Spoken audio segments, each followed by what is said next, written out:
trailer setup for STPR 2019.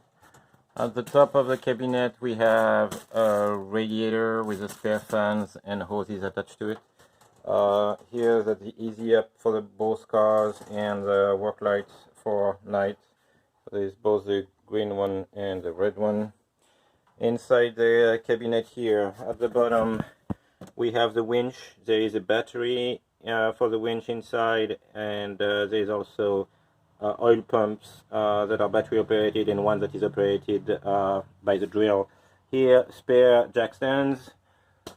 Here we have the compressor hoses are here, and here are gauges, tire pressure gauges, bead buster, and everything required for doing tire pressures.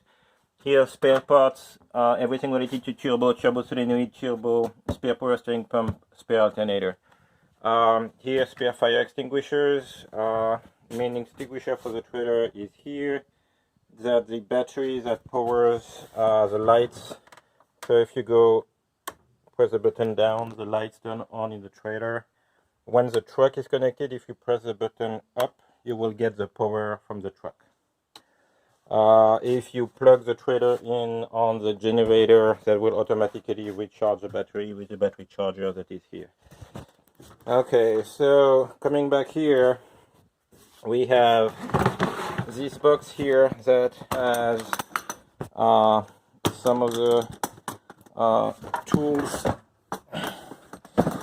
So there's the battery booster pack, there's a battery charger, there's a boroscope that works on Bluetooth, so either directly on your phone or using the tablet that is here. That's a battery tester to see if the batteries still have life in them, not only the charging but the resistance and stuff like that.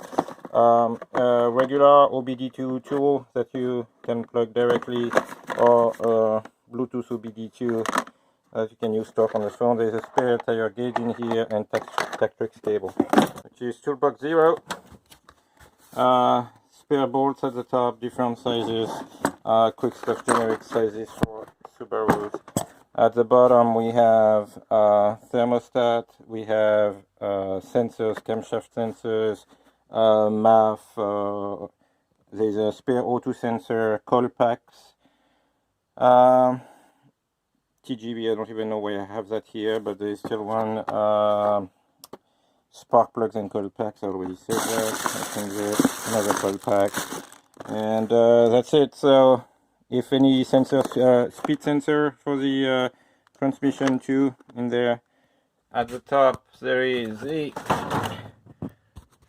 here's a box with the hose clamps, belts, hardware like eye bolts and stuff like that, and spare harness hardware, rev nut kit, the rev nut gun, all the rev nuts are in here.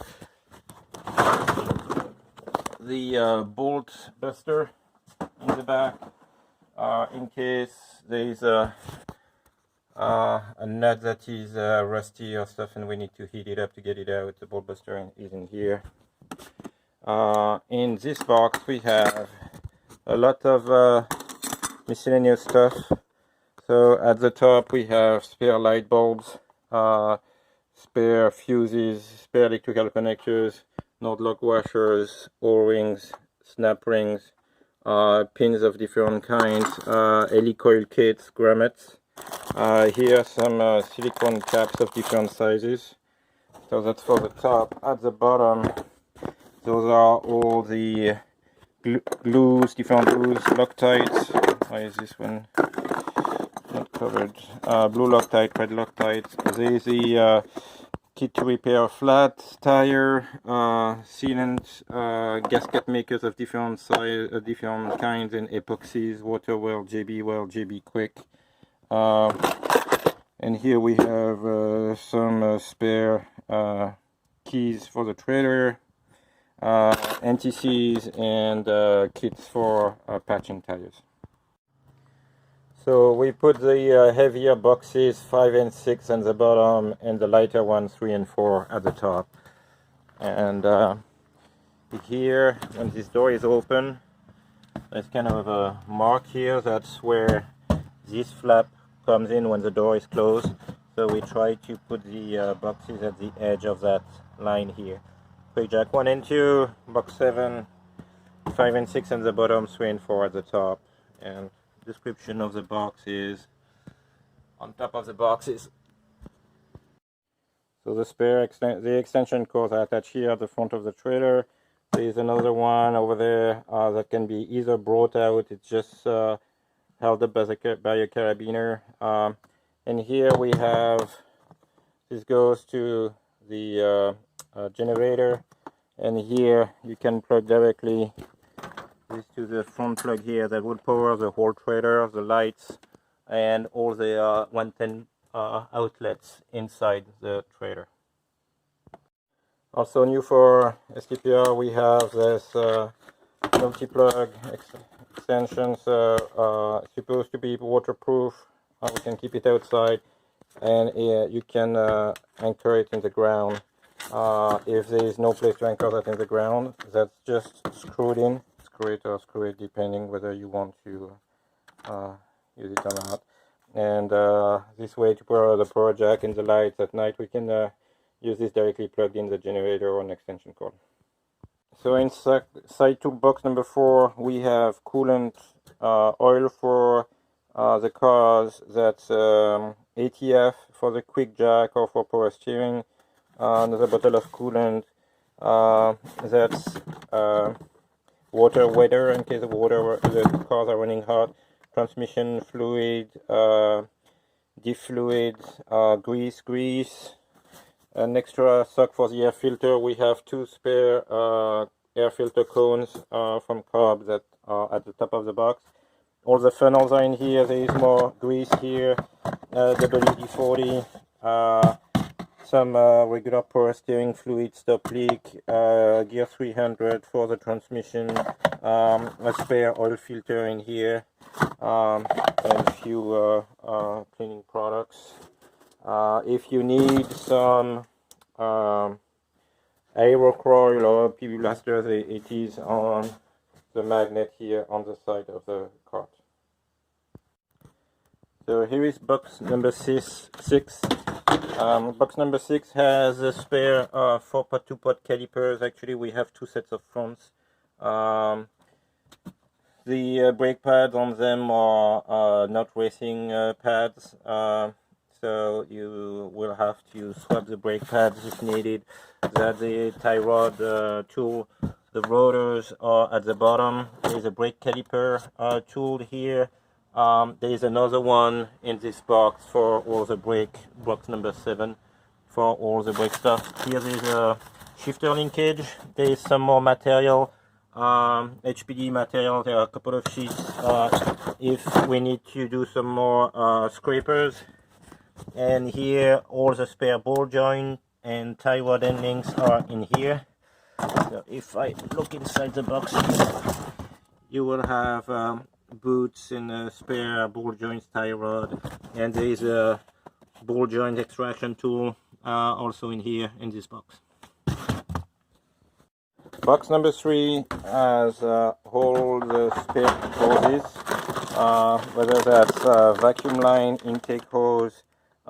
There's a spare blower valve at the bottom here, coolant hoses. There's a set of spare mud flaps and hardware for the mud flaps. Here we have all the spare AN fittings for fuel lines, spare fuel pumps, spare coolant reservoir at the bottom in here, spare extra hoses of all kinds. There's all the stuff related to fuel filters, spare AN lines in case we need to do new lines, and spare gaskets, intake gaskets. And that's about it for box number 3. Okay, box number 5 is the heavy one. Inside box number 5, we have spare suspension, we have spare axle, we have spare hubs, we have the 4 corners, spare control arms, spare CV axle front and rear, and here we have the spare DMS inserts and a spare DMS bottom mount. We have the top mounts front and rear as spares too. So that's really everything related to suspension and axle in box number 5. So the quick jacks are the 4 of them, so the 2 sets of quick jacks are directly secured on the dolly. There are a number. There's 2 that goes on quick jack 1, the red one goes on quick jack 2. The fittings are different, so you won't be able to fit them on the wrong one. So there's a box for quick jack 1 at the bottom, quick jack 2 here. One is a 12 volt, the other one is a 110. Make sure you put the caps properly on the fittings.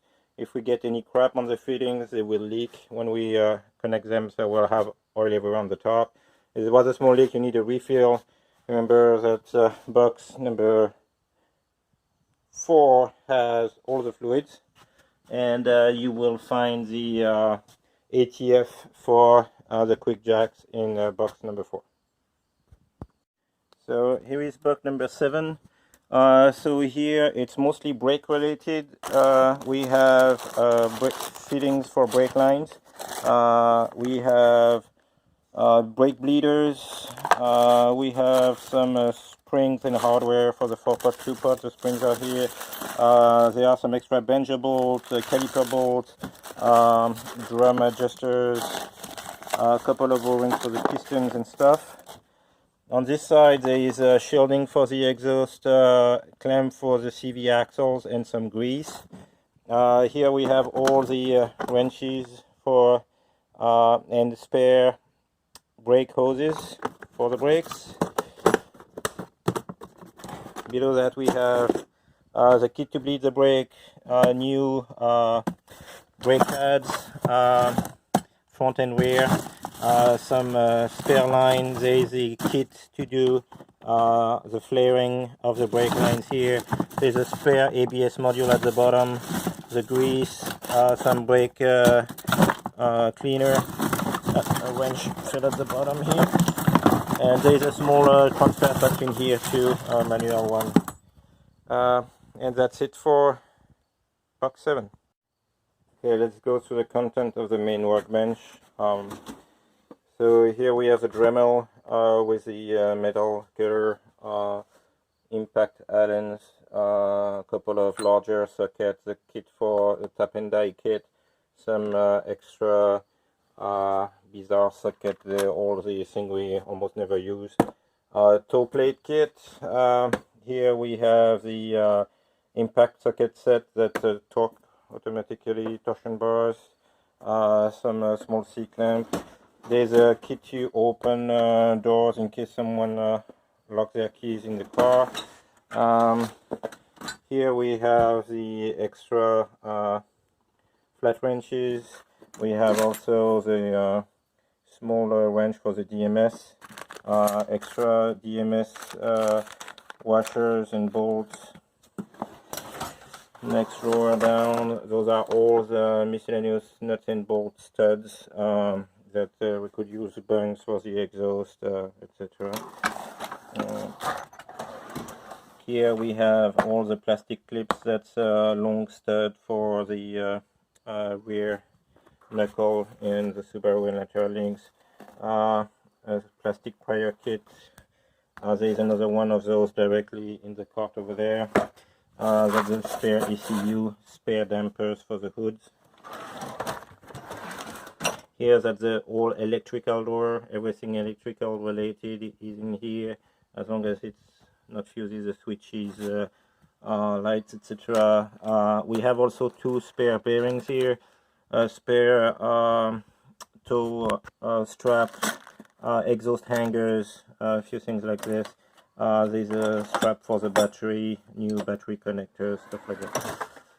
At the bottom, it's the power tools that are not in the cart, so the sawzall, the grinder, heat gun, and electric drill. There are spare grinder disc over there, and there are scrapers and things are in here too.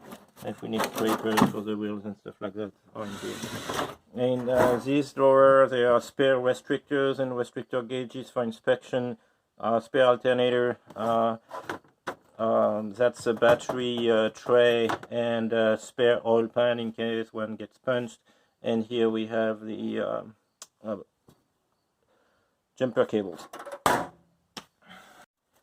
Right side drawers at the top, we have safety wire, pop rivets, hooks and punches, some small screwdrivers, and all the odd screwdriver bits that you can imagine. Hinge cutters, tape measure, and some of those clamp and hook things. Here tire iron and camber gauge, tube for flats, heat guns, and those are centering rings for the 17-inch wheels. Here that's all the tape, some spare WD-14 PB blaster, spare alternator, spare trans mount, spare motor mount, spare pitchfork for the trans, and a small vise. Okay, top cabinets in the trailer. To the right here we have the trash bags, the paper towels, the gloves, the faster wrench. We have a spare racing glove here in case we miss some or forget some on the roof of a car or something. We have the coaster for after party. And on the left hand side here we have the vacuum cleaner, the banners, spare paint and stuff like that, and few items. This uses a Ryobi plug battery pack to operate, and it's a little bit hard to close, but there's also some spare voltage padding. Okay, the mobile tool cart that we wheel out directly. So here we have a set of ratchetable socket that we can put at the top here. This one is backwards. Tend to keep the numbers in the front so that we can quickly identify the sockets. The wrenches. Here we have the other kit of wrenches, all metric, 8 to 21. 22 is 7/8 is down here with the DMS stuff because that's mostly used for the DMS. So spanner wrenches are here. Here we have the kit of screwdrivers. It can be magnetized just here, and here we have ratcheting wrenches, I think from 8 to 17. So here, as soon as you have that ready, you are good to go. Here is a fork, then some tools to grab lost bolts. If you need actual magnets, we have sets of magnets of different sizes and telescoping things, telescoping mirror. Most of the Sharpies, box cutters, knives, hooks are in here with a tape measure. Here's at the plier drawer, all the pliers. Here we have 1/4 inch and 3/8 with the Milwaukee ratchets, extensions. So you have all the socket sizes in both, and here the set of Allen that are 3/8, and here is a set of go-through sockets. This set here is for bolts that have been stripped, and they will grab them even if they are rounded nuts. Here we have all the 1/2 inch sockets, all the sizes are up to 32. Here the swivel 1/2 inch impacts, torque wrenches, big ratchets, and the impacts here at the bottom. We have the Ryobi impacts here. So it has a speed indicator at the top. We can leave it on 3 to undo the lug nuts, put it on 2 to tighten the lug nuts. That's going to be close enough from the 75 foot-pounds to torque afterwards. In the bottom, there is a big Milwaukee impact. This one does 1400 foot-pound of torque, so only for axle nuts and big stuff that is not coming out, but not for lug nuts. Here we have all the zip ties with the zip tie tool, including metal ties if we need that around exhaust wrap or clamps. Here we have all the hammers, rubber hammer, big hammers, the drill bit, the Ryobi one, a small driver here that has Phillips extensions. The drill bits are also in here, and we have also the Milwaukee angle drill that has those small grinder thingies to clean up gaskets and stuff like that. And here we have also the two long needle nose pliers. So the angled one and the straight ones are in the box with the rest of the hammers. So I had forgotten, on the side here we have all the plier bars, from small to big. And on this side we have paper towel and some aero coil and WD-40.